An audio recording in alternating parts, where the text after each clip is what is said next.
Pride and Prejudice, Chapter 19. The next day opened a new scene at Longbourn. Mr. Collins made his declaration in form. Having resolved to do it without loss of time, as his leave of absence extended only to the following Saturday, and having no feelings of diffidence to make it distressing to himself even at the moment, he set about it in a very orderly manner, with all the observances which he supposed a regular part of the business. On finding Mrs. Bennet, Elizabeth, and one of the younger girls together, soon after breakfast, he addressed the mother in these words: "May I hope, madam, for your interest with your fair daughter Elizabeth, when I solicit for the honour of a private audience with her in the course of this morning?" Before Elizabeth had time for anything but a blush of surprise, Mrs. Bennet answered instantly, "Oh dear, yes, certainly. I am sure Lizzie will be very happy. I am sure she can have no objection. Come, Kitty, I want you upstairs." And gathering her work together, she was hastening away, when Elizabeth called out, "Dear madam, do not go. I beg you will not go. Mr. Collins must excuse me. He can have nothing to say to me that anybody need not hear. I am going away myself." "No, no, nonsense, Lizzie. I desire you to stay where you are." And upon Elizabeth's seeming really, with vexed and embarrassed looks, about to escape, she added, "Lizzie, I insist upon your staying and hearing Mr. Collins."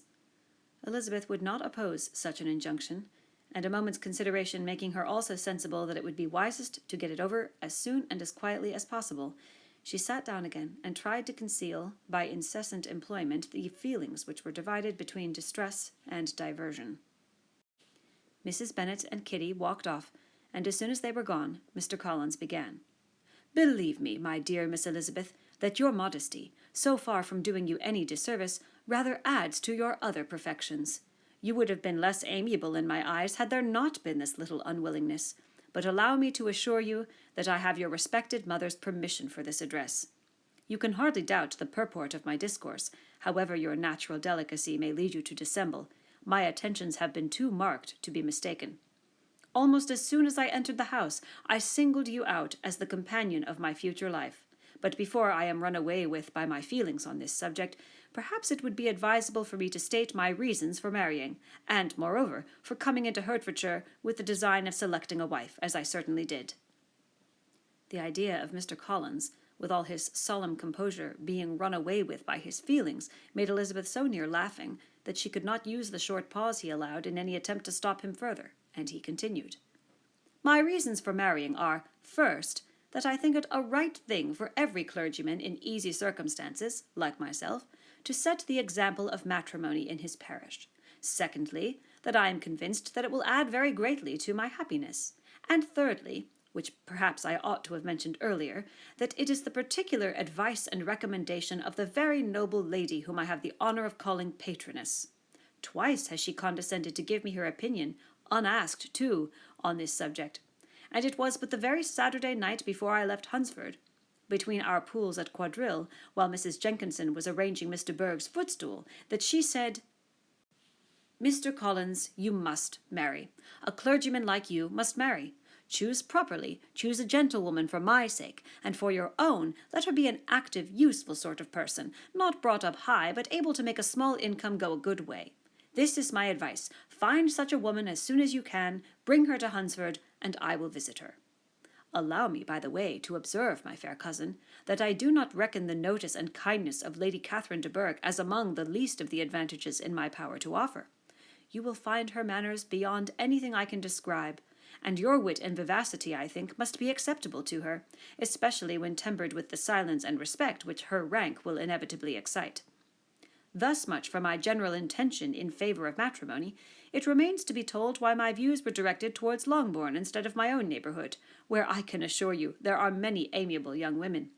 But the fact is, that being, as I am, to inherit this estate after the death of your honoured father, who, however, may live many years longer, I could not satisfy myself without resolving to choose a wife from among his daughters, that the loss to them might be as little as possible, when the melancholy event takes place, which, however, as I have already said, may not be for several years. This has been my motive, my fair cousin, and I flatter myself it will not sink me in your esteem. And now nothing remains for me but to assure you in the most animated language of the violence of my affection.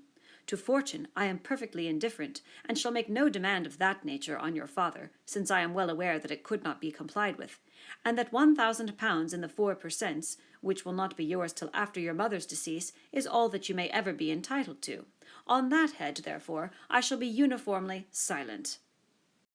And you may assure yourself that no ungenerous reproach shall ever pass my lips when we are married."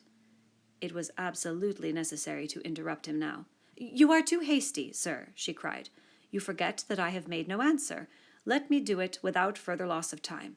Accept my thanks for the compliment you are paying me. I am very sensible of the honour of your proposals, but it is impossible for me to do otherwise than to decline them."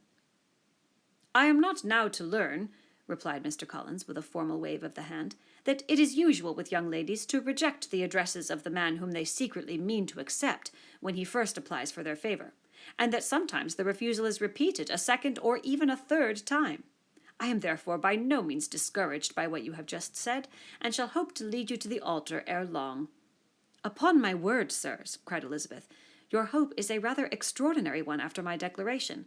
I do assure you that I am not one of those young ladies, if such young ladies there are, who are so daring as to risk their happiness on the chance of being asked a second time. I am perfectly serious in my refusal. You could not make me happy, and I am convinced that I am the last woman in the world who could make you so.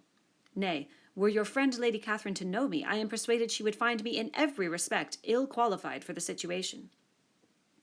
"Were it certain that Lady Catherine would think so," said Mr. Collins very gravely, "but I cannot imagine that her ladyship would at all disapprove of you. And you may be certain, when I have the honour of seeing her again, I shall speak in the very highest terms of your modesty, economy, and other amiable qualification." "Indeed, Mr. Collins, all praise of me will be unnecessary. You must give me leave to judge for myself, and pay me the compliment of believing what I say. I wish you very happy and very rich, and by refusing your hand, do all in my power to prevent your being otherwise. In making me the offer, you must have satisfied the delicacy of your feelings with regard to my family, and may take possession of Longbourn estate whenever it falls, without any self-reproach. This matter may be considered, therefore, as finally settled." And rising as she thus spoke, she would have quitted the room had Mr. Collins not thus addressed her. "When I do myself the honour of speaking to you next on the subject, I shall hope to receive a more favourable answer than you have now given me, though I am far from accusing you of cruelty at present, because I know it to be the established custom of your sex to reject a man on the first application, and perhaps you have even now said as much to encourage my suit as would be consistent with the true delicacy of the female character." "Really, Mr. Collins," cried Elizabeth with some warmth, "you puzzle me exceedingly. If what I have hitherto said can appear to you in the form of encouragement, I know not how to express my refusal in such a way as to convince you of its being one." "You must give me leave to flatter myself, my dear cousin, that your refusal of my addresses is merely words of course. My reasons for believing it are briefly these. It does not appear to me that my hand is unworthy of your acceptance, or that the establishment I can offer would be any other than highly desirable. My situation in life, my connections with the family of de Bourgh, and my relationship to your own, are circumstances highly in my favour, and you should take it into further consideration that in spite of your manifold attractions, it is by no means certain that another offer of marriage may ever be made to you. Your portion is unhappily so small that it will in all likelihood undo the effects of your loveliness and amiable qualifications.